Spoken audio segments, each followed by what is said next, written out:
መህዲ ቴራሚ የኢራንን ጦር ሊቀላቀል እንደሆነ እየተሰማ ይገኛል። የኢራን ብሔራዊ ቡድን አምበል የሆነው ለፖርቱጋሉ ክለብ ፖርቶ፣ ለጣሊያኑ ኢንተር ሚላን፣ በአሁኑ ሰዓት ደግሞ ለግሪክ ኦሎምፒያኮስ እየተጫወተ የሚገኘው ኢራናዊ አጥቂ መህዲ ቴራሚ የኢራንን ጦር መቀላቀል እንደሚፈልግ ተገልጿል። የ33 ዓመቱ ቴራሚ አሁን ላይ ባለው ሁኔታ ለሀገሬ የማስፈልግበት ወቅት የደረሰ ይመስለኛል፣ ለኢራን ያለኝን ነገር ለመስጠት ወስኛለሁ በማለትም ለኦሎምፒያኮስ አመራሮች ተናግሯል ተብሏል። የኦሎምፒያኮስ የቡድን አጋሮቹ ተጫዋቾች አሳምነው ለማስቀረት ጥረት እያደረጉ እንደሚገኝም እየተነገረ ይገኛል። ቴራሚ ግን በቀጣዮቹ ቀናቶች ወደ ሀገሩ እንደሚያቀና በርካታ የግሪክ ሚዲያዎች በመዘገብ ላይ ናቸው። ቴራሚ ከዚህ በፊት ወታደራዊ ግዴታ መስጠቱን ተከትሎ የሀገሩ መከላከያ ሚኒስትር የበላይ አመራሮች ቴራሚ የኢራንን ጦር ቢቀላቀል ደስተኛ እንደሚሆኑ ለተጫዋቹ እንዳሳወቁትም ተሰምቷል። መህዲ ቴራሚ የኢራንን ጦር የሚቀላቀል ከሆነና የኢራን ብሔራዊ ቡድን ለ2026 የዓለም ዋንጫ የመሳተፍ እድል ካገኙ ቴራሚ ወደ አሜሪካ እንዳይገባ ቅጣት እንደሚተላለፍበትም እንግዲህ እየተሰማ ይገኛል።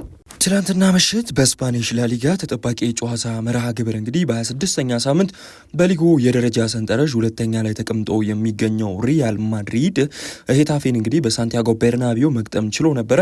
ታዲያ በዛም ጨዋታ ላይ ሪያል ማድሪዶች 1-0 በሆነ ውጤት ሽንፈትን ሊያስተናግዱ ችለዋል። ሪያል ማድሪዶች ተከታታይ ሁለት እንግዲህ ሽንፈቶችንም ሲያስተናግዱ ተመልክተናል ማለት ነው። እንደሚታወቀው በሊጉ የደረጃ ሰንጠረዥ ሁለተኛ ላይ የሚገኙት ሪያል ማድሪዶች ከቀናት በፊት የሊጉ የደረጃ ሰንጠረዥ አናት ላይም መቀመጥ ችለው እንደነበር ይታወሳል፣ ባርሴሎናን በነጥብ ነጥቀው። ነገር ግን አሁን ላይ እንግዲህ እያጋጠማቸው ያለው የውጤት ማጣት ደግሞ ዳግም ወደ ሁለተኛ ደረጃ እንዲንሸራተቱ ሊያደርጋቸው ችሏል። ትናንትና በ39ኛው ደቂቃ ላይ ነበረ ሳትሪያኖ ለሄታፌ ጎል አስቆጥሮ እንግዲህ 1-0 አሸንፈው እንዲወጡ ማድረግ ችሎ የነበረው። በጨዋታው ሪያል ማድሪድ የጨዋታ አብላጫ ነበረው፣ 77% የኳስ ቁጥጥር እንደነበረውም ተመልክተናል። እንዲሁም ደግሞ ወደ 5 የሚደርሱ ትልልቅ እድሎችን መፍጠር ችለዋል። 18 አጠቃላይ እንግዲህ ሹቶች ወደ ጎል አካባቢ ሞክረው ከ18ቱ እንግዲህ በግብ ጠባቂ 7ቱ ሊከሽፉ ችለዋል።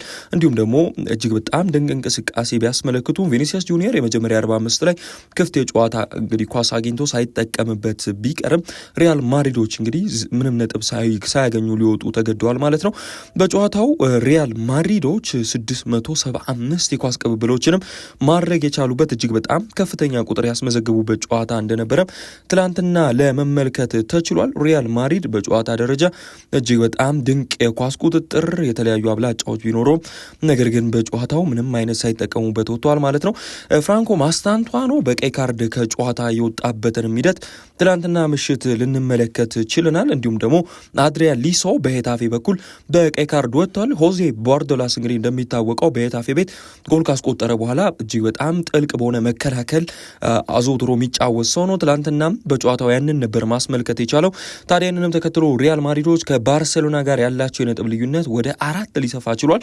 ከቀናት በፊት እንግዲህ ሊጉን ሲመሩ የነበሩት ሎስ ብላንኮሶቹ በዚህ ደረጃ ሰንጠረዥ ላይ መቀመጣቸው የበርካቶችንም ትኩረት የወሰደ ነበር። ነገር ግን ከጨዋታው መጠናቀቅ በኋላ የሪያል ማድሪዱ አሰልጣኝ አርቤሎዋ እንዲህ ሲል አስተያየቱን ሰጥቷል። ላሊጋው አላለቀም፣ ገና ቀሪ 36 ነጥቦች ይቀራሉ። እነሱን ለማግኘት እስከ መጨረሻው እንፋለማለን። የ4 ነጥብ ልዩነት ብቻ ነው ያለን፣ እኛ ሪያል ማድሪድን እንደርስባቸዋለን ሲል አስተያየቱንም ሊሰጥ ችሏል ማለት ነው።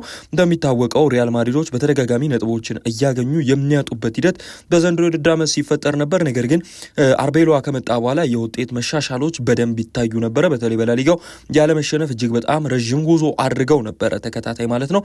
በቀጣይ ሴልታ ቪጎን ነው የሚገጥሙት ሪያል ማድሪዶች። በዛ ላይ ደግሞ በእንቅርት ላይ ጆሮ ደግፍ እንደሚባለው ሁሉ ኪሊያን ኤምባፔን በጉዳት እንደሚያጡ ተረጋግጧል። ኪሊያንም ምናልባት በኬሪየሩ ከባዱን የሚባለውን ጉዳት አሁን ላይ ያስተናገደ ይመስላል።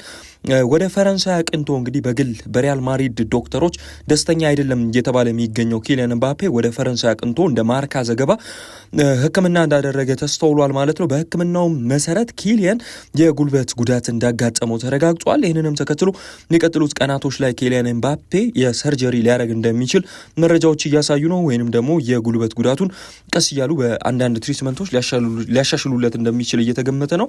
የግራ ጉልበቱ ላይ ነው የጉዳት ያጋጠመው። ምናልባት ደግሞ ይህ ጉዳት ለወራቶች ከሜዳ ያርቀዋል። እንዲሁም ደግሞ በዚህኛው የውድድር ዓመት መጠናቀቂያ የ2026 የዓለም ዋንጫ መካሄዱን ተከትሎ ይሄ ዜና ለፈረንሳይ ብሔራዊ ቡድንም እጅግ በጣም መጥፎ ዜና ይመስላል ማለት ነው። ኪሊያን ኤምባፔ ጉዳቱ በነገራችን ላይ ቢያጋጥመውም የራሱ ውሳኔዎች ጉዳቱን እንዳመጡበትም ማርካ ይዞት የወጣው መረጃ ያሳያል።